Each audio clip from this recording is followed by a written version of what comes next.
Paz do Senhor, igreja. Você que trouxe a sua Bíblia, abra comigo o Evangelho segundo escreveu Lucas, capítulo 18, versículos 7 e 8. Lucas 18, 7 e 8. Enquanto você procura, eu quero glorificar a Deus pela oportunidade de estar mais uma vez nessa casa. Quero também agradecer ao pastor Gilberto pelo convite, pastor Eliseu, pela oportunidade. Que o Senhor continue abençoando esta igreja no nome de Jesus. Evangelho segundo escreveu Lucas, capítulo 18, versículos 7 e 8. Quantos encontraram, pode dizer amém. Diz assim a palavra do Senhor. E Deus não fará justiça aos seus escolhidos, que clamam a Ele de dia e de noite, ainda que tardio para com eles? Digo-vos que depressa lhes fará justiça. Quando, porém, vier o Filho do Homem, porventura achará fé na terra? Quando, porém, vier o Filho do Homem, porventura achará fé na terra? Você pode se assentar dando glórias ao nome do Senhor. Eu quero te contextualizar nessa palavra, no Evangelho segundo escreveu Lucas, capítulo 18. A Bíblia narra uma parábola que Jesus conta. Jesus conta a parábola do juiz iníquo. E a parábola é mais ou menos assim. Havia um juiz que não respeitava, não temia nem a Deus e nem os homens. E uma viúva que muito lhe importunava. Essa viúva buscava por justiça. Mas esse juiz não atendia a viúva. Mas, mesmo diante de uma negativa do juiz, a viúva continua a importunar o juiz, dizendo, faça-me justiça. Até que um dia, esse juiz, que não temia Deus e nem os homens, diz, por que essa viúva me molesta? Hei de fazer-lhe justiça, para que enfim não volte e me importune muito. Jesus conta essa parábola para extrair dela uma lição. E a lição é essa. Se aqueles que são maus, aqueles que não são retos, aqueles que não temem a Deus e nem os homens, pela insistência, cumprem a justiça, quanto mais Deus que é santo, quanto mais Deus que é inerrante, quanto mais Deus que é justo, não cumpriria ele a justiça? O pano de fundo no qual Jesus contou essa parábola e o contexto no qual Jesus estava inserido quando ele contou essa parábola era um momento em que Jesus era seguido por uma grande multidão. E essa grande multidão pedia a Jesus, importunava Jesus, tocava em suas vestes, pedia-lhes milagres, pedia-lhes favores. E a Bíblia diz que Jesus, movendo-se de íntima compaixão, curava. Cegos viam, surdos ouviam, coxos falavam, mortos ressuscitavam e endemoniados eram libertos.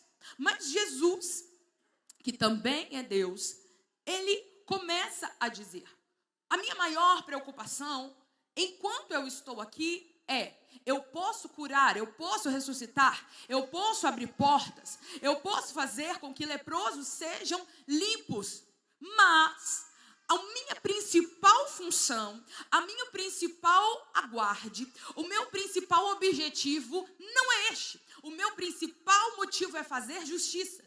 E o que é fazer justiça para Deus? É sermos justificados diante do juiz dos juízes. O que é fazer justiça para Deus? É o que ele fez. O que Isaías narrou muito antes da sua vinda. Porque ele levou sobre si as nossas dores e as nossas enfermidades levou sobre si. O castigo que nos traz a paz estava sobre ele e pelas suas pisaduras fomos sarados. Jesus disse assim, olha, na casa de meu pai há muitas moradas. E se não fosse assim, eu não vos teria dito, vou preparar-vos lugar. E se eu for e vos preparar lugar, virei outra vez e levarei-vos para mim mesmo. O que Jesus estava dizendo com isso? Jesus estava sinalizando o seguinte, desde a eternidade, as moradas eternas estão prontas. Desde o início de todas as coisas, antes do princípio da terra, a morada celestial já estava pronta e aguardando o seu povo. Porém, a casa estava pronta, mas não tínhamos acesso a ela. A casa estava pronta, mas não tínhamos a chave de entrada para ela. E por isso, não poderíamos habitar nas moradas que o Pai construiu, que o Pai fez. Aí Jesus diz, na casa de meu Pai há muitas moradas. Olhei e contemplei aquelas moradas e disse, descerei lá e prepararei o caminho para que vocês possam entrar nas moradas. Então o que Jesus estava dizendo para os discípulos é, se na casa de meu Pai não tivesse muitas moradas, eu não teria dito que eu estava indo preparar lugar.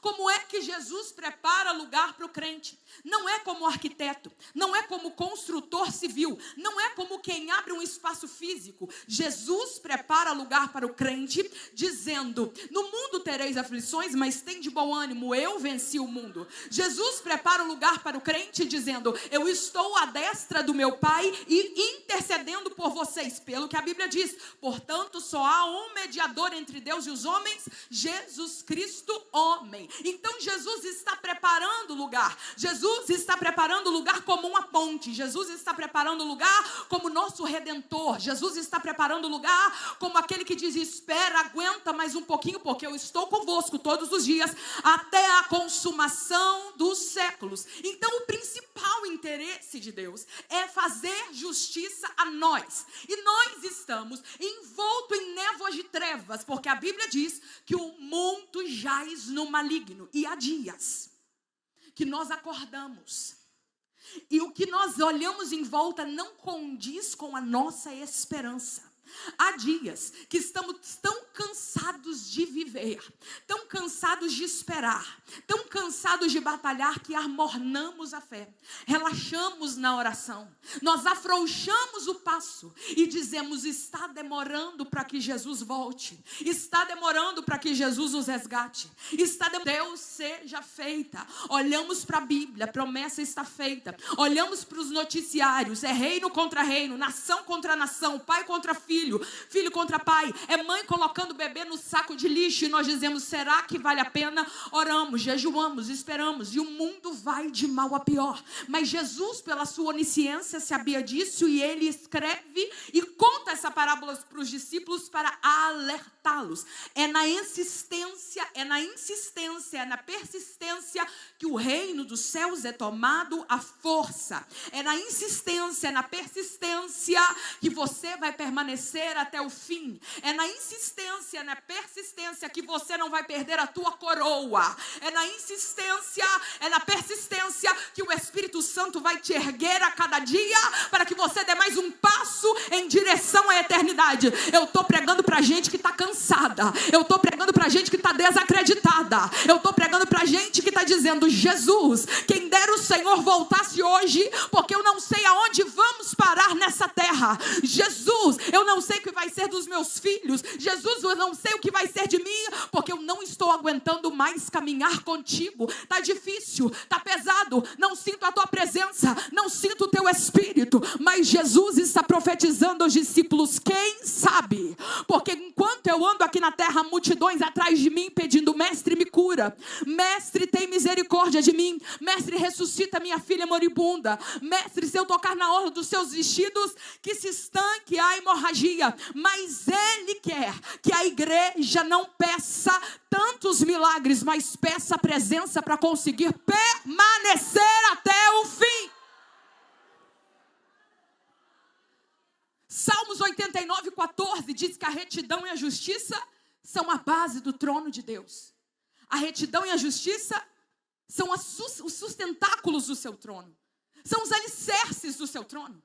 Então Jesus está dizendo, sim, eu acolho uma igreja e ando no meio de uma igreja que precisa de cura, que precisa de milagres, mas eu não me agrado de uma igreja que só me busca de madrugada quando precisa de uma cura, que só me busca de madrugada quando quer uma porta aberta. Eu preciso de um povo que clame por justiça ao meu espírito. Eu preciso de um povo que clame por fé ao meu espírito. Eu preciso de um povo que clame por presença e tenha saudade do céu. Eu preciso de um povo que persista para que até que eu venha. Eu preciso de um povo que persista até que a trombeta soe. Eu preciso de um povo que creia que com alarido e com voz de arcanjo eu virei, diz o Senhor. Então o que ele quer? Ele quer o que Jesus mais anseia, nos fazer justiça. O que Jesus mais anseia é nos arrancar dessa terra.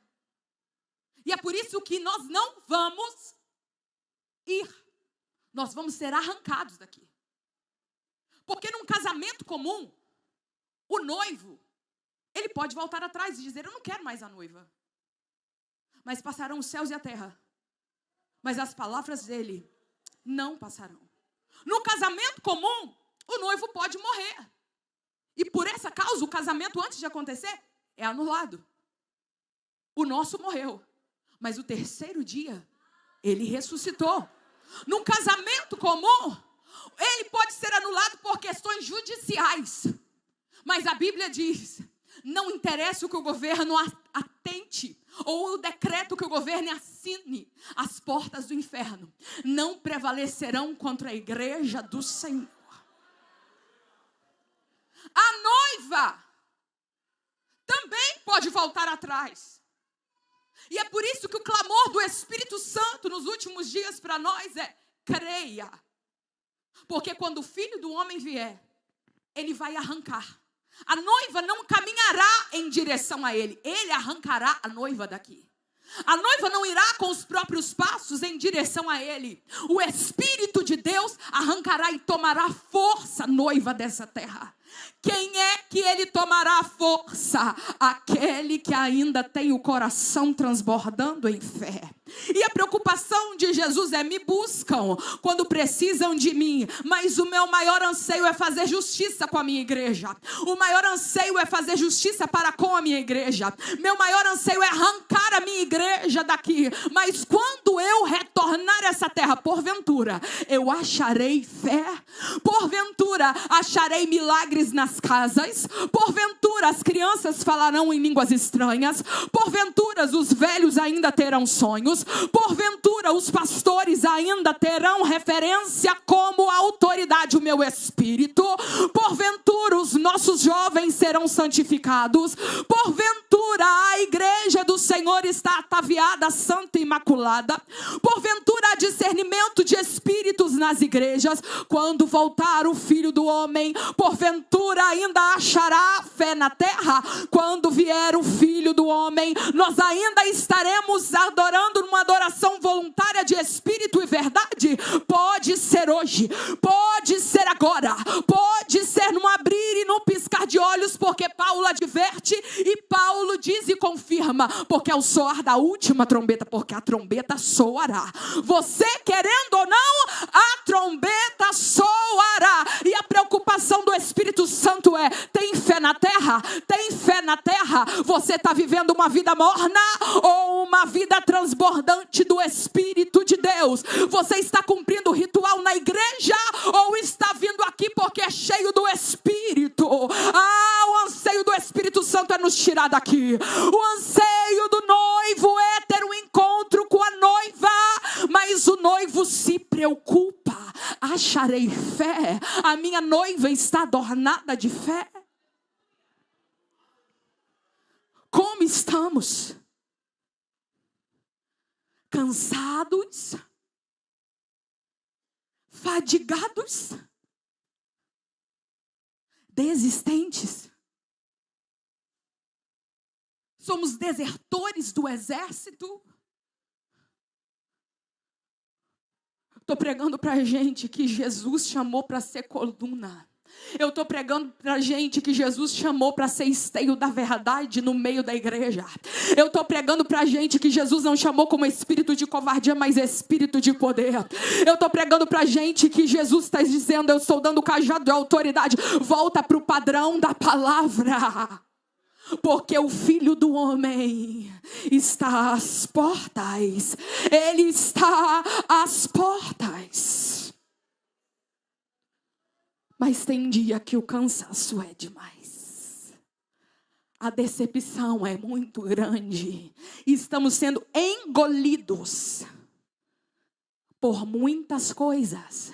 Engolidos por tantas liturgias. Engolidos por tantas técnicas, estamos sendo engolidos por tantas reuniões e deixando aquilo que é urgente, engolir o que é importante. Nós estamos presos em nós mesmos, pedindo misericórdia a Jesus, mas Jesus está dizendo: pede fé, pede fé, pede permanência, pede resistência, porque é isso que me agrada, diz o Senhor.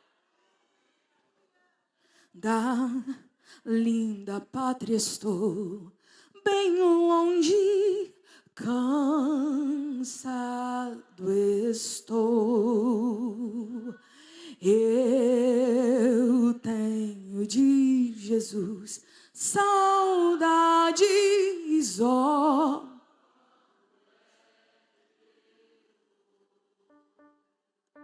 Passarinhos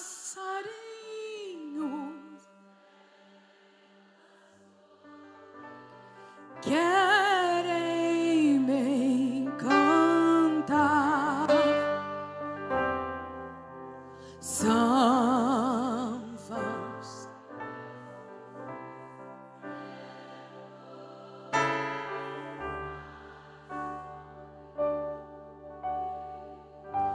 nossos filhos não desejam mais servir a Cristo. Nossos filhos anseiam com altos cargos em empresas públicas. Não que isso não seja algo excelente, mas há algo mais excelente para o povo de Deus. Nossos filhos desejam as melhores faculdades. Não que isso não seja excelente, mas há algo mais excelente para o povo de Deus.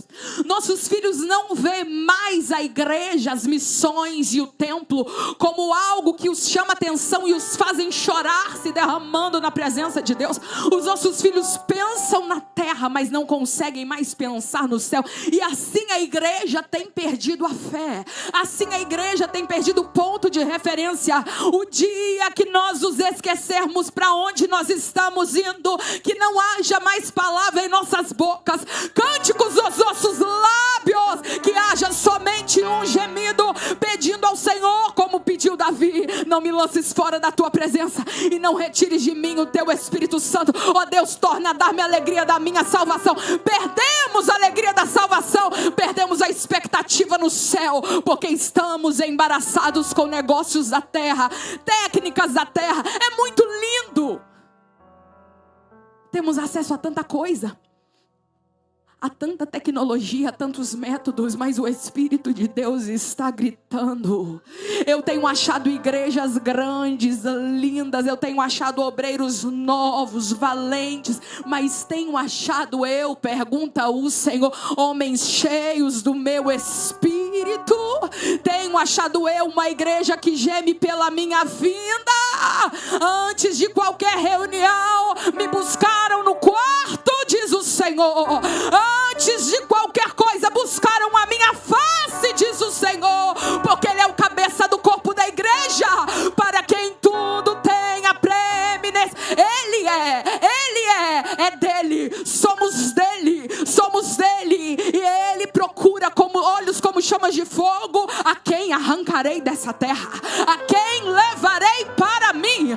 Quem arrancarei dessa terra? Serão arrancados homens e mulheres com coração transbordante, cheio do Espírito, cuja pertence o corpo, cuja cabeça é Cristo. Serão arrancados homens e mulheres que não sobrepujam técnica sobre unção, mas unção vem primeiro do que técnica. Serão arrancados homens e mulheres que antes da autoridade humana procuram a autoridade do Espírito. Serão arrancados homens e mulheres que não removem marcos antigos, mas resolvem no jejum, na oração e na palavra de Deus. Errais por não conhecer as Escrituras e nem o poder de Deus.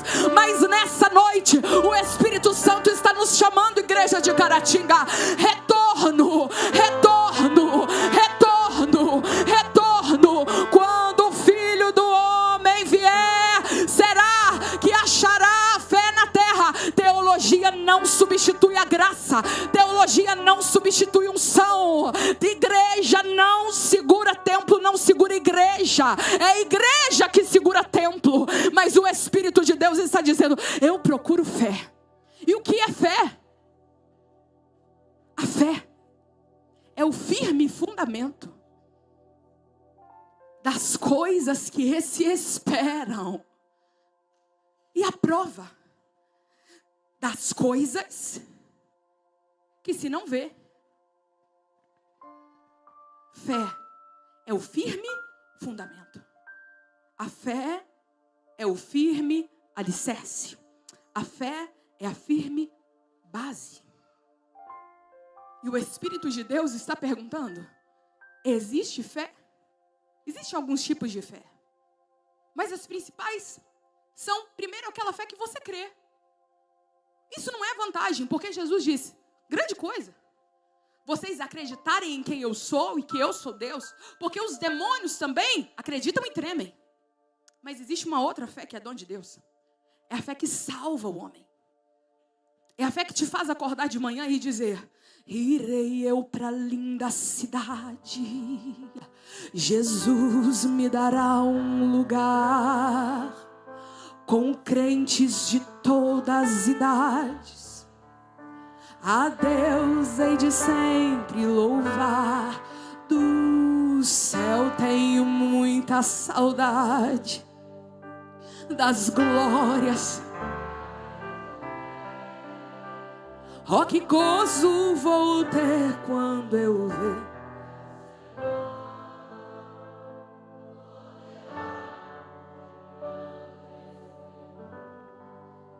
Nossos irmãos foram levados para arenas dos leões. Você nega que Jesus é o Cristo? Não nego, porque a verdadeira fé salvífica que vem de Deus, ela não se move. Bebês eram arrancados dos colos das suas mães, e as mães assistiam os leões devorarem os seus bebês enquanto elas oravam e cantavam, porque a fé não se move. O apóstolo Pedro foi crucificado e ele diz: me crucifica de cabeça para baixo, porque a minha fé não se move. Muitos foram cerrados ao meio, porque a fé não se move. Muitos foram queimados vivos, mas a fé não se move. Muitos foram apedrejados, mas a fé não se move. Estão dizendo que os nossos filhos nascem e eles decidem que sexo eles têm, mas a igreja diz: o meu filho menino é menino e a menina é menina, porque fé não se move. Estão querendo mudar os marcos antigos, mas a igreja que vai subir no arrebatamento diz: fé não se move. Dizem que Jesus não veio em carne, mas a igreja diz: ele veio, morreu, ressuscitou. Nunca vi as suas marcas, porque bem-aventurado aqueles que não viram e creram, porque fé não se move. Estão nos rotulando de todas as formas. Estão querendo colocar psiquiatria, psicologia no meio do comportamento humano para justificar aquilo que a igreja sabe que é perturbação maligna. Mas a igreja triunfante estende as suas mãos sem ira, sem contenda, e diz: a palavra está escrito: em meu nome expulsarão demônios. Então, Satanás, na nossa família você não vai se andar, porque enquanto ele não vem, estou estendendo as minhas mãos, porque fé não se move até que o Senhor venha. Até que o Senhor venha. Montes podem funegar, a igreja precisa estar firme até que Ele venha. Até que o Senhor venha. Podem nos proibir de pregar, mas a igreja precisa ficar firme até que Ele venha. Até que o Senhor venha. Você pode deitar na sua cama sem vontade de viver e dizer: este é o último dia da minha vida, mas o Senhor te visita hoje e diz: eu tenho uma fé inabalável que você não pode produzir, mas eu te dou se você crer. Eu te dou se você crer. Não vai sucumbir à depressão e ao suicídio, porque até que Ele venha, a tua fé ficará inabalável, diz o Senhor dos exércitos. A fé é o firme fundamento das coisas que se esperam. Esperar aqui é aguardar com esperança. Aguardar com esperança. Jesus me deu a sua promessa, me vem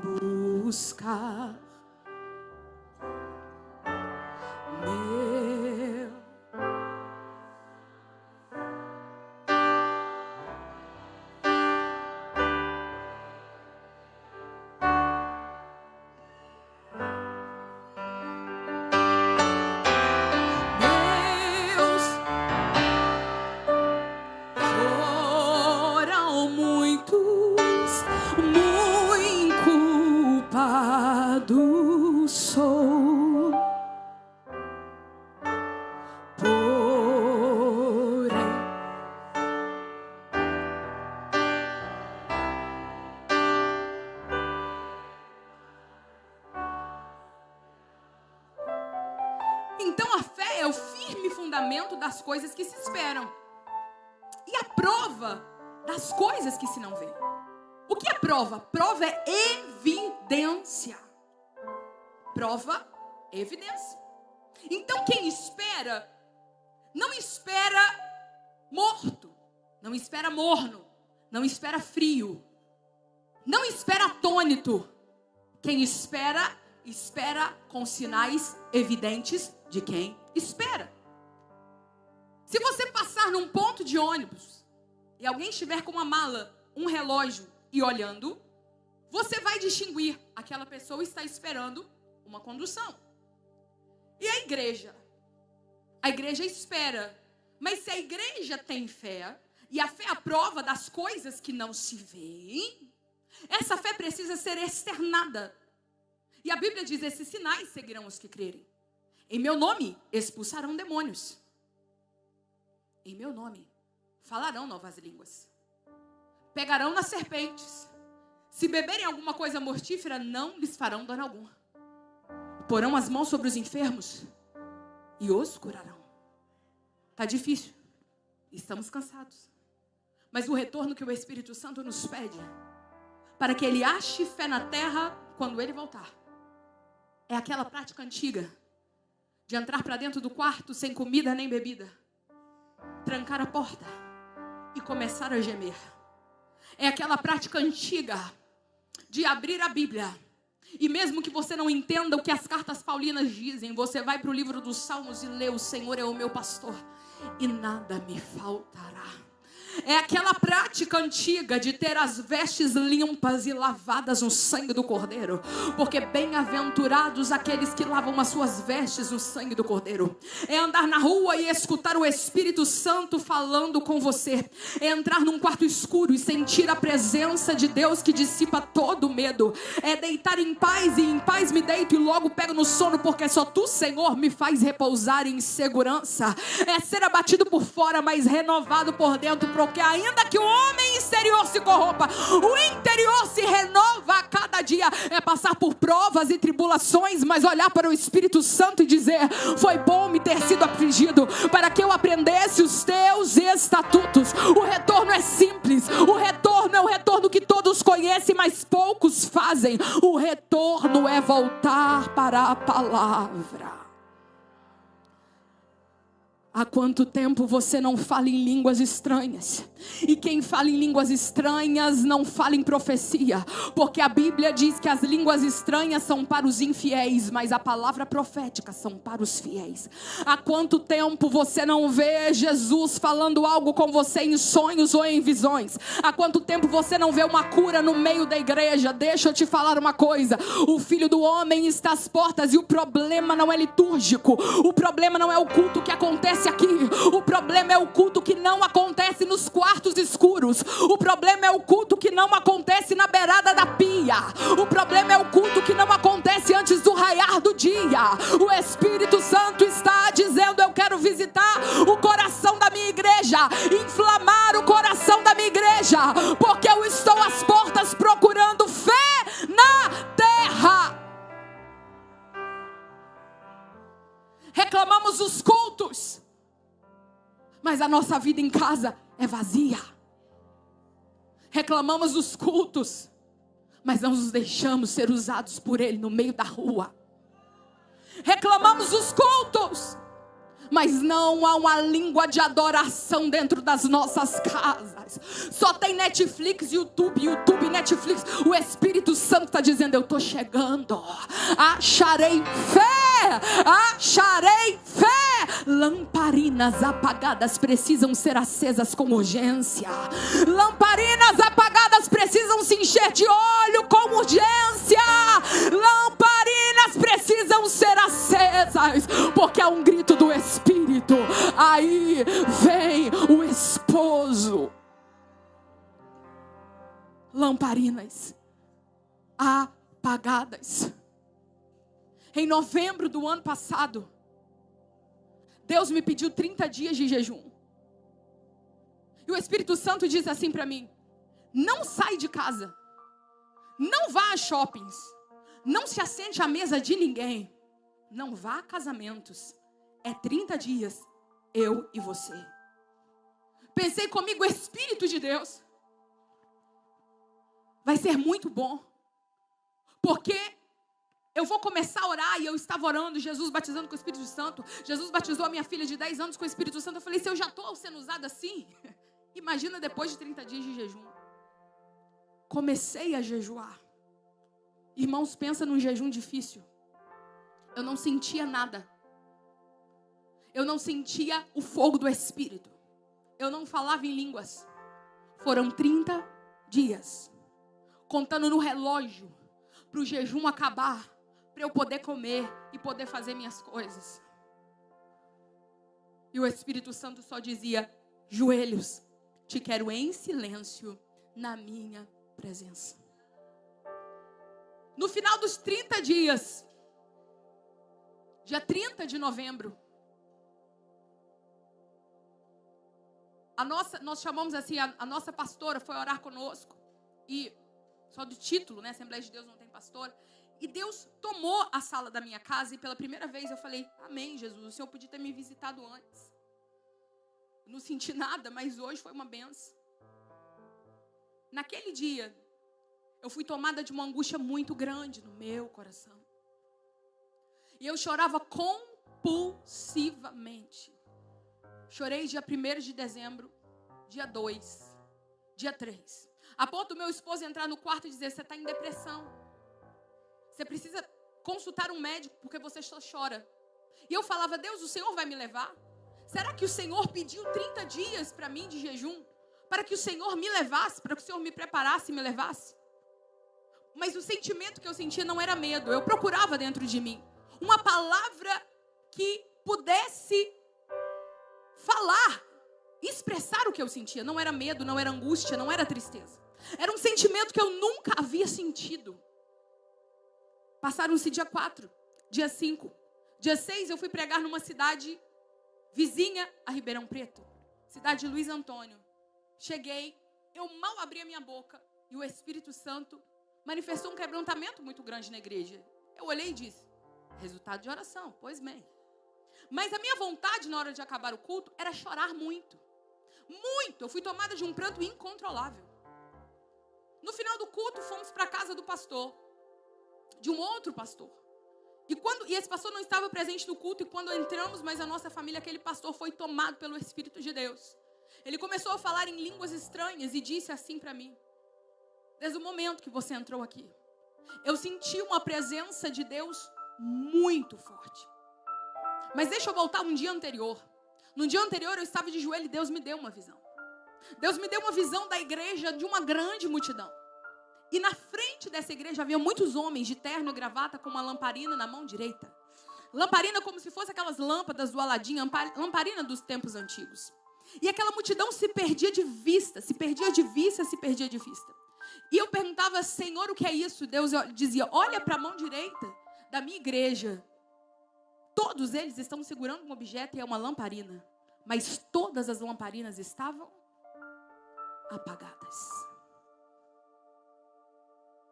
E a primeira palavra naquele choro incontrolável saiu da minha boca e a palavra foi lamparinas apagadas. Eu chorava e gemia e dizia lamparinas apagadas. Lamparinas apagadas. No dia seguinte, ao chegar à casa daquele pastor foi tomado pelo Espírito de Deus e diz na hora que você entrou aqui, eu senti uma presença de Deus muito forte. Deus manda te dizer assim. O sentimento que você está sentindo não é da terra. Deus te pediu 30 dias em silêncio para que o seu coração se voltasse único e exclusivamente para Ele. E a partir disso, Ele permitiu você sentir o sentimento dEle em relação à igreja brasileira. Aquilo que você sentiu não tem palavras que descrevem na terra, porque é um sentimento celestial. E Ele permitiu você ver o que está acontecendo com a igreja, lamparinas apagadas. Pois agora, aquele pastor disse, sinta agora da parte de Deus um grande refrigério. Eu fui tomada do alto da cabeça, a planta dos pés, por um refrigério tremendo. Era como se eu flutuasse nas nuvens e a vontade de chorar sumiu. Mas eu disse, Espírito Santo, eu sei que tu ainda choras. E o Espírito Santo trouxe à minha mente esse versículo: quando o Filho do Homem vier, achará porventura fé na terra? A igreja é tempo do povo de Deus limpar as vestes para subir. É tempo, no meio do caos e do desespero, você dizer para Satanás: Satanás, não me iluda com tristeza, não me iluda com depressão, não me iluda com angústia, não me iluda com desespero e nem com alegria, mas volta, Espírito de Deus, o meu coração para as nuvens. Eu quero olhar como os galileus, eu quero olhar como os galileus, porque da mesma forma que Jesus subiu, Ele irá descer. Prepara-te, igreja, é tempo de retorno. Prepara-te, igreja, acenda as lamparinas. Prepara-te, igreja, para se encher do poder do Espírito Santo. É poder. Seremos arrancados, mas só vai ser arrancado quem tiver lamparina acesa.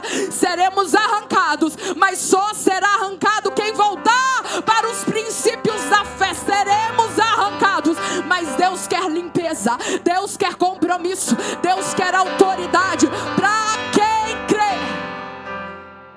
Qual filho de seu lar eu quero ir? Qual passarinho pá?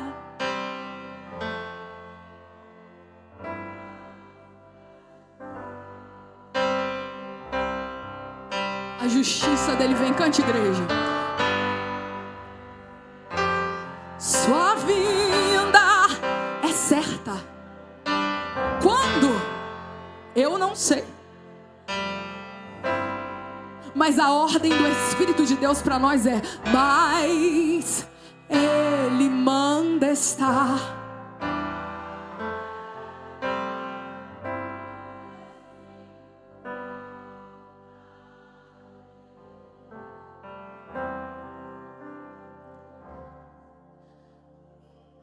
Mateus 26 e 29, tem como pôr no telão para nós encerrarmos?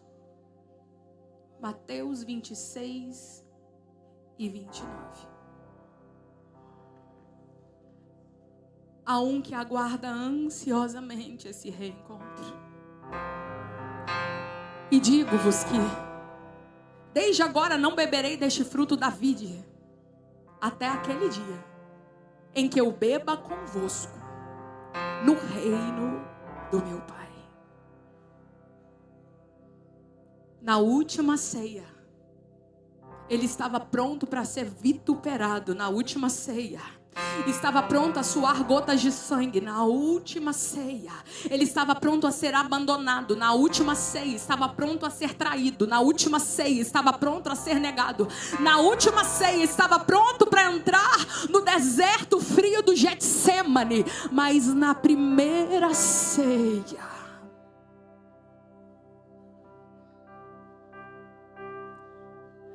ele está pronto para ser adorado. Ele está pronto para ser visto. Ele está pronto para ser abraçado. Ele está pronto para ser tocado. Ele está pronto para receber a tua noiva. Ele está pronto para sair depois como um cavaleiro do céu e vencedor. Na última ceia saiu para ser crucificado. Depois da primeira ceia sairá cavaleiro branco, vestes salpicadas de sangue. Na sua coxa está escrito: Ele é Rei dos Reis e Senhor dos Senhores. Na primeira ceia ele saiu para ser traído. Na segunda ceia sairá para livrar Israel. Na primeira ceia saiu para ser preso. Depois da segunda ceia sairá para reinar. Na primeira ceia saiu para que fosse fincada uma coroa de espinhos na sua cabeça. Na segunda ceia colocará uma coroa na cabeça de cada um. Na primeira ceia suas mãos foram furadas. Na segunda ceia as mesmas mãos servirão os seus santos. Na primeira ceia ele cantou um hino e desceu para o Monte das Oliveiras. Na segunda ceia a sua igreja estará com ele dizendo: Santo, Santo, Santo, Santo, Santo, Santo, Santo, Santo. Os meus olhos querem ver o Rei, porque ele é santo.